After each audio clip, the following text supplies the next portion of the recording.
Hello again, dear students. Hopefully you are doing well. Today we are going to take chapter 15, which is basic sentence patterns. But before starting this chapter, I want you to know what's the meaning of basic sentence patterns. It means that all the sentences in English language should or must belong to one of those patterns. In English, we use 9 basic sentence patterns and a multitude of sub-patterns. A multitude, it means a large number of smaller patterns. These 9 basic sentence patterns include specific sentence position. So each of them has a specific sentence position. Each position in each pattern is the home slot or is the place of a particular grammatical meaning. The grammatical meaning is the meaning that's added to the sentence by virtue of a particular position in a particular pattern. Here we have a note. The verb be has 8 different forms, and they are am, is, are, was, were, be, being, and been. So the verb be has 8 different forms. Pattern 1 consists of an, be, and aj. N stands for the subject, stands for noun, and it is the subject of the sentence. Be stands for verb be, and it could be one of those 8 forms. And the last one, aj, stands for adjective or adjectivals, and we will talk about adjectivals later. Let's take this example. Food is good. Food is the noun and it is the subject of the sentence. Is belongs to verb be and it is one of those forms. Good here is an adjective. In the 9 basic patterns, the subject always occurs in the first an position. So in all the 9 patterns, the subject occurs in the first an position. In each of the first 3 patterns, the verb be has a different meaning. Here the meaning is maybe described as. The verb be has a different meaning in those patterns. Here the meaning of this verb is what may be described as. So food is maybe, or food may be described as good. So we can hear the meaning of is here may be described as. Food may be described as good. In pattern 1, the third term must be an adjective or an adjectival. Here that food is poisonous. Poisonous here is an adjectival. You may say, why? Because we have the determiner here. That food is poisonous. If we omit that, the sentence becomes food is poisonous and poisonous is adjective. But with that the determiner, that food is poisonous. Poisonous here is an adjectival. Note you can test for pattern 1 in a simple way. It's capable of this expansion. So we have a test in order to know whether our sentence belongs to pattern 1 or to other patterns. That food is good. This is our example. And also that food is poisonous.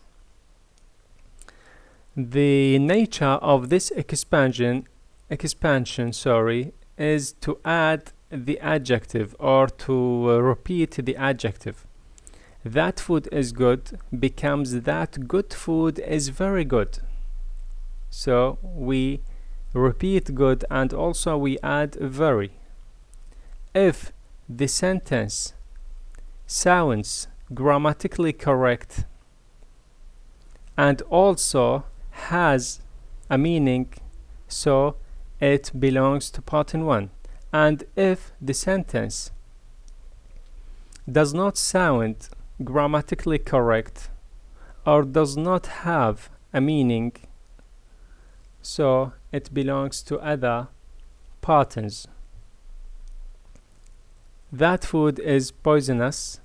That poisonous food is very poisonous. And those sentences are grammatically correct and they have meaning also. So they belong to pattern 1. If a sentence will not undergo this expansion, it belongs to some patterns other than pattern 1. For example, the sentence, my mother is outside. If we do this expansion, cannot be expanded to, for example, here, my outside mother is outside. We have done the test to this sentence, my mother is outside, but as you see, the sentence is grammatically incorrect and also it doesn't have a meaning. My outside mother is outside. So it belongs to other patterns.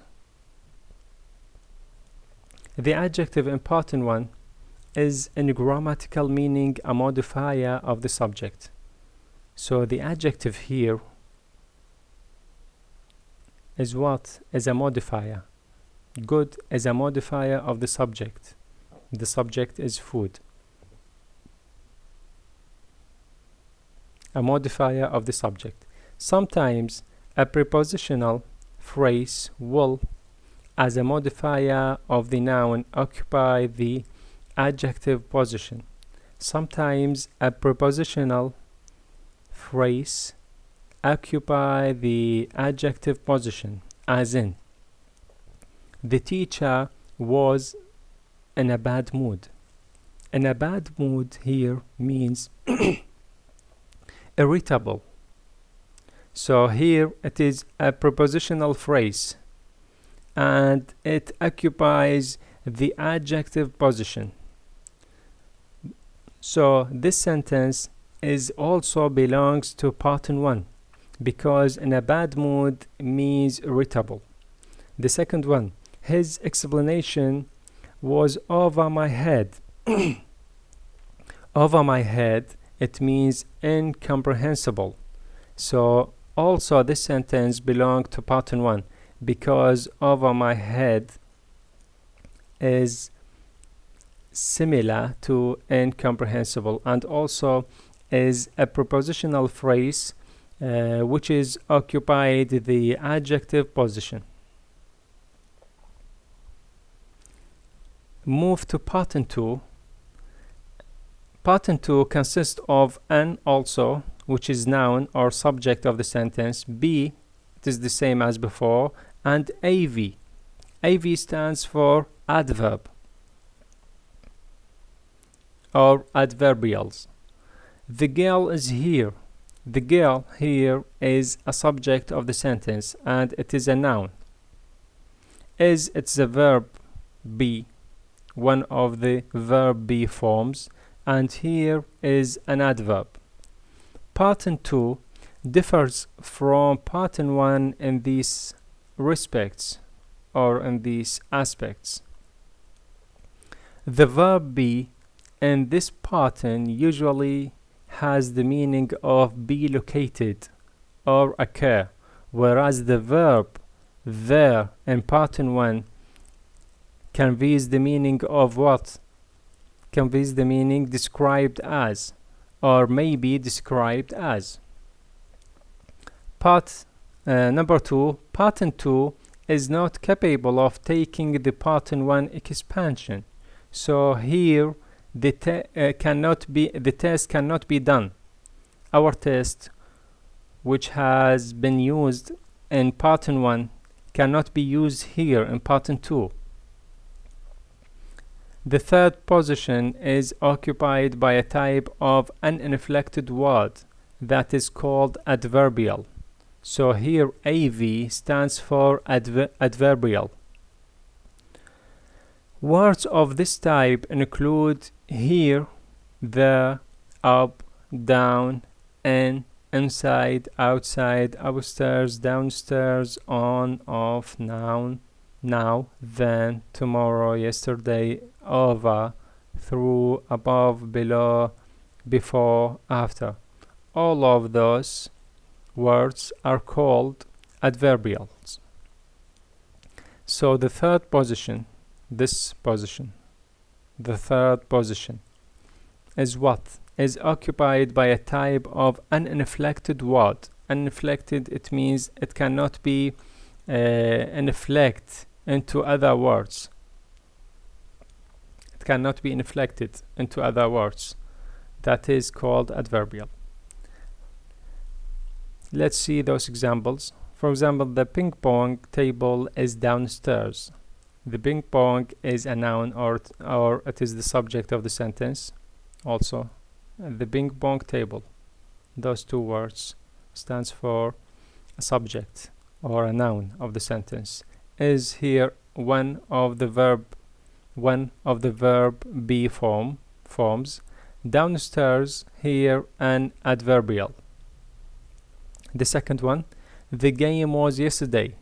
The game is a subject and it is a noun. Subject of the sentence and it is a noun. Was, it's one of the verb be forms. Yesterday is an adverbial. The third, the balls are outdoors. The balls, subject and it is a noun, are one of the verb be forms. Outdoors and adverbial. The grammatical meaning of the subject and position. The grammatical meaning of those subjects, ping pong, the game, the balls, important to is that about which as assertion is made. Assertion. So here the subject position or the grammatical meaning of the subject position is to assert, or it conveys the meaning of assertion, is made. And that of the AV, what about the adverbial? The grammatical meaning of the adverbial is what? A modifier of the verb. So the adverbial here is a modifier of the verb, a modifier of is. Here downstairs is a modifier of is. Yesterday is a modifier of was, and outdoors is a modifier of are.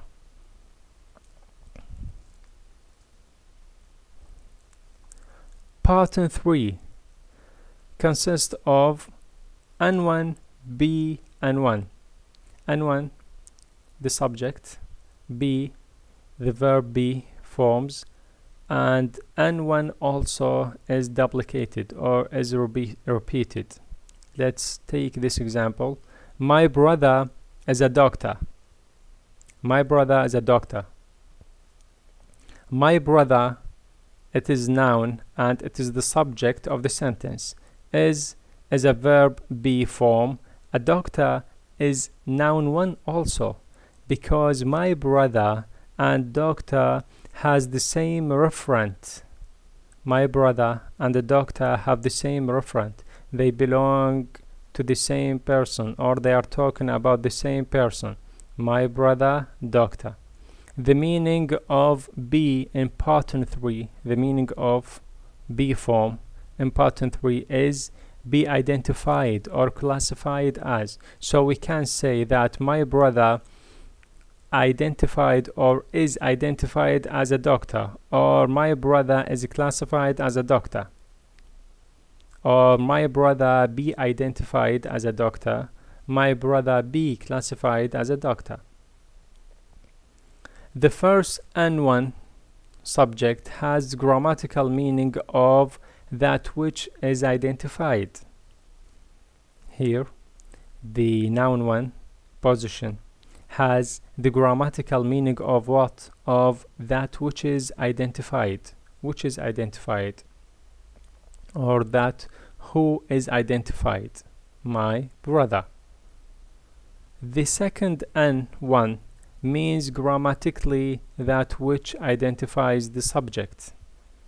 That which identifies the subject. So a doctor identifies what? Identifies the subject, which is my brother. and is called the subjective complement. So the second N1, namely a doctor, is called a subjective complement because it identifies the subject, my brother. Personal pronouns also occupy this position.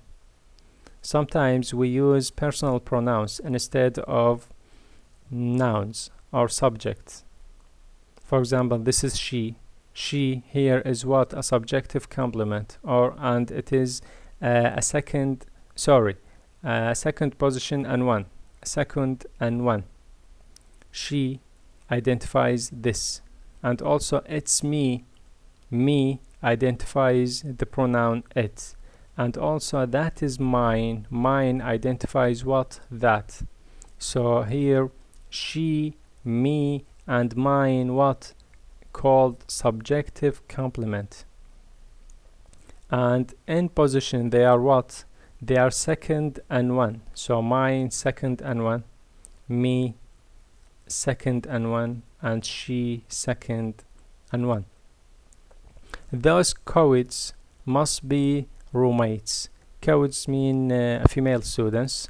Those co-eds must be roommates. So those co-eds refer to the same person of roommates. So roommates and the co-eds have the same referent or belongs to the same person or are talking about the same person. They are my friends, and they also belong to the same people or group of persons. He had never been an Anna student. He and an Anna student belong to the same person. Harry is my favorite uncle.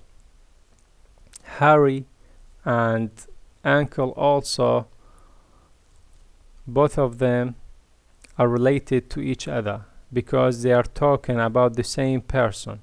That's why we have this structure N1, B and 1, because N1, the first N1 and the second N1 are talking about the same person or are referring to the same referent. Pattern 4. N, LV, and AJ. N, as we mentioned before, is a noun and it is a subject of a sentence. LV stands for linking verb, and AJ stands for adjective or adjectivals. The acrobat seems young. The acrobat, it is a noun and it is the subject of the sentence. Seems is a linking verb.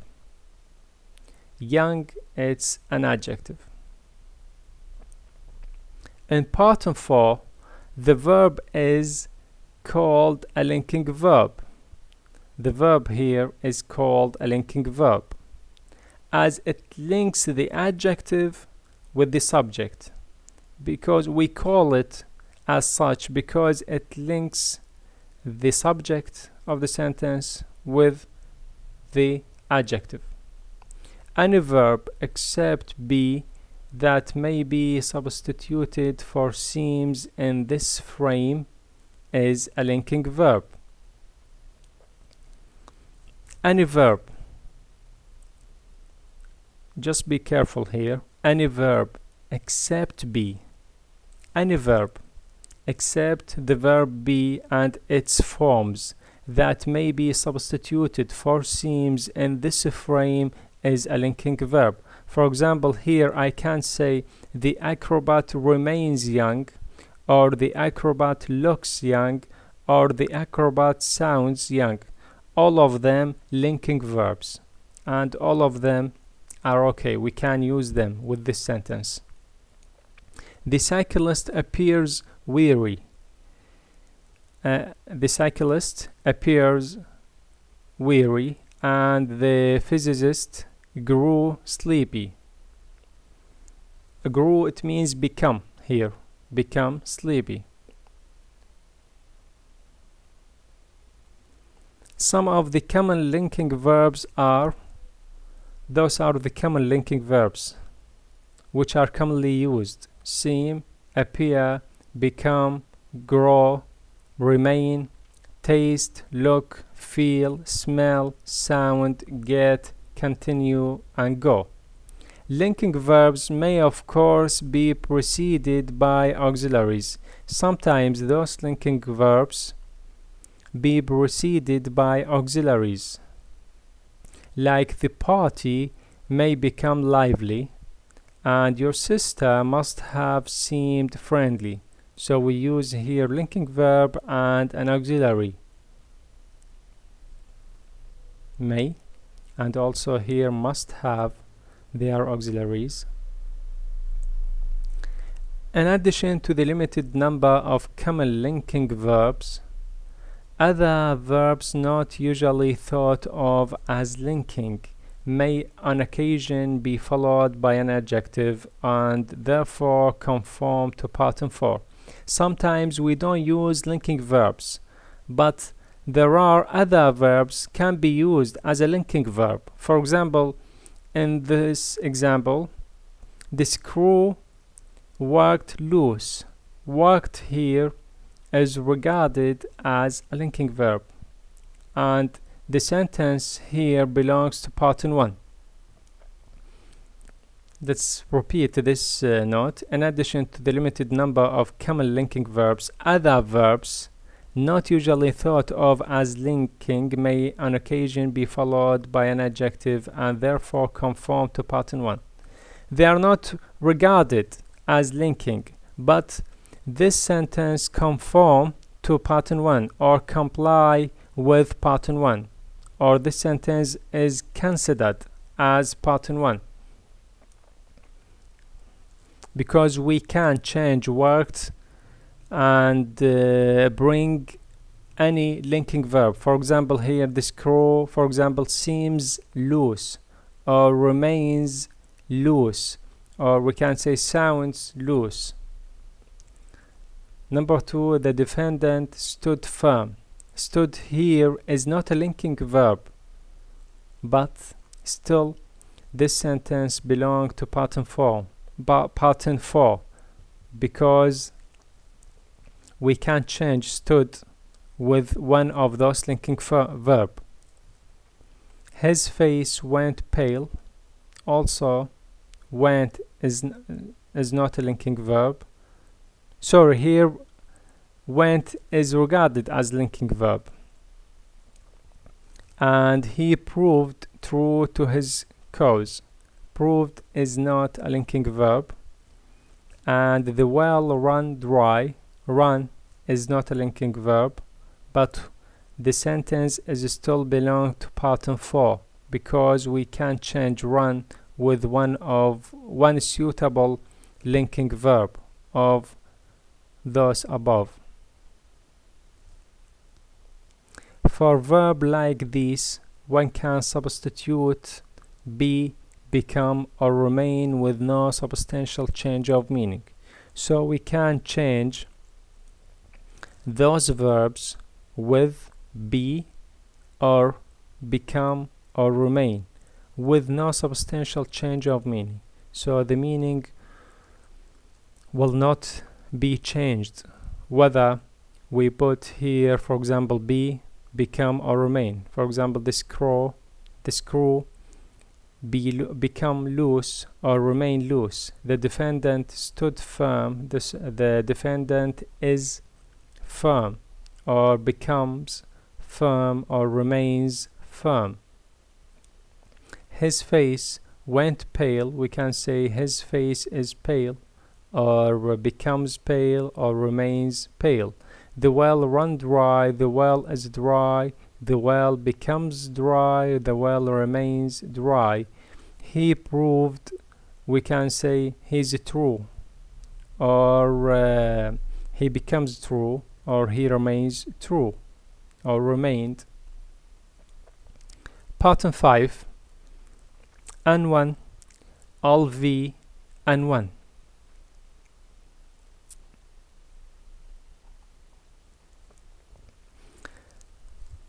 For instance, my sister remained an outstanding student. My sister remained an outstanding student. Both nouns have the same referent. My sister and outstanding students have the same referent, or they are talking about the same person, or they are describing the same person. Both nouns have the same referent. The verb which links students and sister is a linking verb. The number of linking verbs that may occupy the verbal position in this pattern is very small. Here we have a small number of linking verb which has been used in pattern 5. Among them are remain, become, appear, seem, continue, stay, make. So we have just 1, 2, 3, 4, 5, 6, 7. We have just 7 linking verbs that are commonly used with pattern 5 as a linking verb, of course. Sentences that follow pattern 5 should not be confused with those in which the noun after the verb does not have the same referent as the first noun. Let's repeat this 2 lines because they are so important. Sentences that follow pattern 5 should not be confused with those in which the noun after the verb does not have the same referent as the first noun.